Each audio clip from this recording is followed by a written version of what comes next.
নমস্কাৰ বন্ধুসকল, welcome to my YouTube channel Deepak জয়পলাট। আজি পুনৰ আপোনালোকৰ বাবে 4টা বিভাগত কিছুমান চাকৰি মুকলি হৈছে, গ্ৰেড 3 আৰু গ্ৰেড 4 চাকৰি।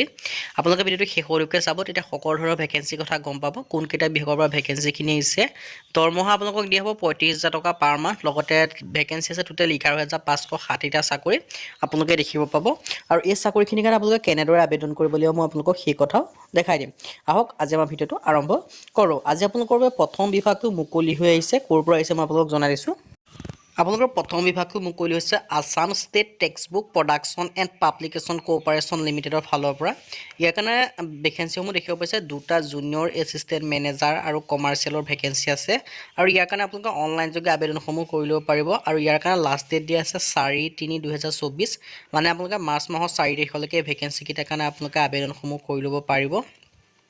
আৰু যদি আপোনালোকে ইণ্টাৰেষ্টেড হয় দেন আপোনালোকে আবেদনসমূহ কৰি ল'ব। এই ভেকেঞ্চিকেইটা দুটা আছে, এটা আপোনালোকৰ SC কেটেগৰীৰ কাৰণে ৰিজাৰ্ভেশ্যন আছে আৰু এটা URৰ কাৰণে। UR কেণ্ডিডেট মানে সকলো ধৰণৰ কেণ্ডিডেটে আবেদনসমূহ কৰি ল'ব পাৰিব। আৰু ইয়াৰ এডুকেশ্যন কোৱালিফিকেশ্যনসমূহ দেখিব পাৰিছে, graduation in commerce stream from A recognise university. মানে যদি আপোনালোকে কমাৰ্চত গ্ৰেজুৱেশ্যন কৰি থৈছে, মানে BCom যদি আপোনালোকে পাছ কৰি থৈছে, তেতিয়াহে আপোনালোকে এই ভেকেঞ্চিটোৰ কাৰণে আবেদনসমূহ কৰিব পাৰিব। লগতে আপোনালোকৰ মিনিমাম 1 year আপোনালোকৰ ডিপ্ল'মা বিচাৰিছে, কম্পিউটাৰ আপোনালোকৰ এবছৰীয়া চাৰ্টিফিকেট বিচাৰিছে। আৰু এই ভেকেঞ্চিকেইটাৰ কাৰণে আবেদন কৰিবলৈ বয়সৰ সময়সীমা দিয়া আছে 21 পৰা 40 বছৰ। আৰু লগতে আপোনালোকে এজ ৰিলেক্সেশ্যনসমূহ পাব। SC SC কেণ্ডিডেট আপোনালোকে 5 বছৰ পাব, মানে 45 বছৰলৈকে আপোনালোকে আবেদনসমূহ কৰি ল'ব পাৰিব। আৰু এই ভেকেঞ্চিকেইটাৰ কাৰণে আবেদন কৰিবলৈ যিটো Assam state textbook cooperation limited বুলি গুগল বা ক্ৰমত চাৰ্চ কৰিলে আপোনালোকে সেই ৱেবছাইটটো পাই যাব। সেই ৱেবছাইটত গৈ আপোনালোকে আবেদনসমূহ কৰি ল'ব পাৰিব। তাৰ পিছৰ ভেকেঞ্চিটো হৈছে গ্ৰীণ ভেলী গ্ৰুপ গুৱাহাটীৰ ফালৰ পৰা। ইয়াৰ কাৰণে 4টা ফিল্ড চেলছ এক্সিকিউটিভৰ ভেকেঞ্চি আহিছে। আৰু ইয়াৰ কাৰণেও আপোনালোকে অনলাইনযোগে আবেদনসমূহ কৰি ল'ব পাৰিব। আৰু ইয়াৰ কাৰণে লাষ্ট ডেটো আপোনালোকক দিয়া আছে 4/3/2024, মাৰ্চ মাহৰ 4 তাৰিখলৈকে আপোনালোকে আবেদনসমূহ কৰিব পাৰিব। যদি আপোনালোকে ইণ্টাৰেষ্টেড দেন আপোনালোকে আবেদনসমূহ কৰি ল'ব পাৰে। আৰু ইয়াৰ কাৰণে অৰ্হতাসমূহ কিমান লাগিব মই আপোনালোকক সেই কথাও জনাই দিছোঁ। আপোনালোকে ভিডিঅ'টো শেষলৈকে চাই থাকিব। আৰু এইখিনি আপোনালোকৰ ভেকেঞ্চি আহিছে আপোনালোকৰ গ্ৰীণ ভেলী ফালৰ পৰা। আৰু এজ লিমিটৰ ক্ষেত্ৰত আপোনালোকক দিয়া আছে 21 বছৰতকৈ বেছি হ'ব লাগিব, মানে 21 পৰা 40 বছৰৰ ভিতৰত আপোনালোকে আবেদনসমূহ কৰিব পাৰিব। তাকে এডুকেশ্যন কোৱালিফিকেশ্যনৰ ক্ষেত্ৰত মাত্ৰ বিচাৰিছে 10+2, মানে হাই ছেকেণ্ডেৰী আপোনালোকে পাছ হ'ব লাগিব। লগতে এক্সপিৰিয়েঞ্চৰ ক্ষেত্ৰত আপোনালোকে যদি ফ্ৰেচাৰ্ছ হয়, মানে আপোনালোকৰ কোনো এক্সপিৰিয়েঞ্চ নাই, তেতিয়াও আবেদন কৰিব পাৰিব। যদি আপোনালোকৰ এক্সপিৰিয়েঞ্চ আছে তেতিয়াও আবেদনসমূহ কৰি ল'ব পাৰিব। আৰু ইয়াৰ কাৰণে লোকেশ্যনটো দেখিব পাইছে 6 মাইলত এটা আছে, আৰু এটা আছে গোস্বামী ছাৰ্ভিচ। এই দুটা লোকেশ্যনত আপোনালোকে পাব। আৰু এডুকেশ্যন কোৱালিফিকেশ্যনৰ ক্ষেত্ৰত মই কৈছোঁৱে 10+2 হ'ব লাগিব। এক্সপিৰিয়েঞ্চ বিচাৰিছে, মিনিমাম এক্সপিৰিয়েঞ্চ বা আপোনালোকৰ ফ্ৰেচাৰ্ছ, তেতিয়াও আপোনালোকে আবেদনসমূহ কৰি ল'ব পাৰিব। আৰু এইটো আপোনালোকৰ 2 নম্বৰ বিভাগ হয়। আৰু 3 নম্বৰ যিটো বিভাগ আহিছে এইটো হৈছে আছাম টি এমপ্লয়িজ ৱেলফেয়াৰ বৰ্ডৰ ফালৰ পৰা চাকৰি আহিছে। ইয়াৰ কাৰণে আপোনালোকে দেখিব পাইছে একাউণ্ট মেনেজাৰৰ পোষ্ট আহিছে। এইটোত আপোনালোকৰ একাউণ্ট মেনেজাৰ পোষ্ট আহিছে। ইয়াৰ কাৰণে আপোনালোকৰ কণ্ট্ৰেকচুৱেল বেচিছত এই ভেকেঞ্চিটো হয়। 11 মান্থ 11 মাহৰ কাৰণে আপোনালোকৰ কণ্ট্ৰেকচুৱেল বেচিছ হয়, কিন্তু পিছলৈ আপোনালোকৰ চাকৰিটো পাৰ্মানেণ্ট হোৱাৰ সম্ভাৱনা আছে। সেইবাবে যদি আপোনালোকে ইণ্টাৰেষ্টেড হয় দেন আপোনালোকে আবেদনসমূহ কৰি ইণ্টাৰভিউটো দি আপোনালোকে চাকৰিটো ল'ব পাৰে।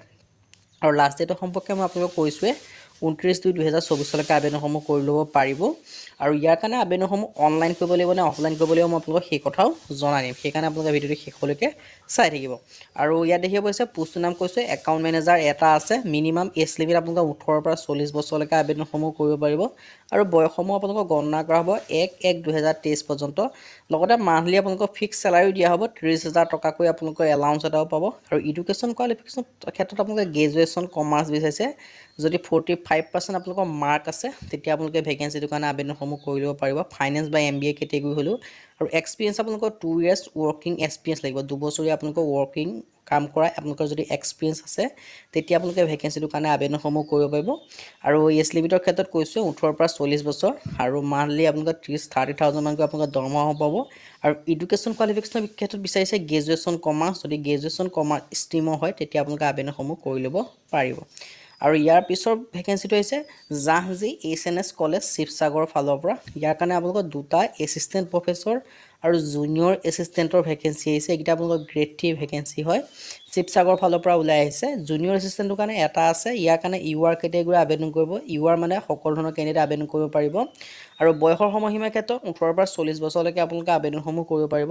আৰু এডুকেশ্যনেল কোৱালিফিকেশ্যনৰ ক্ষেত্ৰত বিচাৰিছে আপোনালোকৰ গ্ৰেজুৱেশ্যন। যদি আপোনালোকে BA পাছ কৰি থৈছে, BA BSc BCom যদি এনেকুৱা ধৰণৰ কোৰ্চ যদি আপোনালোকে পাছ কৰি থৈছে মানে গ্ৰেজুৱেশ্যন যে আপোনালোকে পাছ কৰি থৈছে তেতিয়া আপোনালোকে ভেকেঞ্চিটোৰ কাৰণে আবেদনসমূহ কৰিব পাৰিব BA BSc BCom আৰু ইয়াৰ কাৰণে আপোনালোকে অফলাইন প্ৰক্ৰিয়া আবেদন কৰিব লাগিব নে অনলাইন প্ৰক্ৰিয়া আবেদন কৰিব লাগিব মই আপোনালোকক সেই কথাও আপোনালোকক জনাই দিম আপোনালোকে সেইবাবে ভিডিঅ'টো শেষলৈকে চাই থাকিব আৰু ইয়াত আপোনালোকে দেখিব পাইছে পোষ্ট আছে এটা কৈছোৱে ইয়াৰ বিৱাৰ কেটেগৰীৰ কাৰণে আৰু এডুকেশ্যনৰ কিমান ক্ষেত্ৰত ইমানটোৱে আৰু ইয়াৰ যিটো অফলাইন বা অনলাইন প্ৰক্ৰিয়া মই সেই কথাও কৈ দিছোঁ যদি আপোনালোকে গ্ৰেজুৱেশ্যন কৰি থৈছে তেতিয়া আপোনালোকে ভেকেঞ্চিটোৰ কাৰণে আবেদনসমূহ কৰি ল'ব পাৰিব আজি ভিডিঅ' ইমানে যদি ভিডিঅ' ভাল পালে লাইক কৰিব লগতে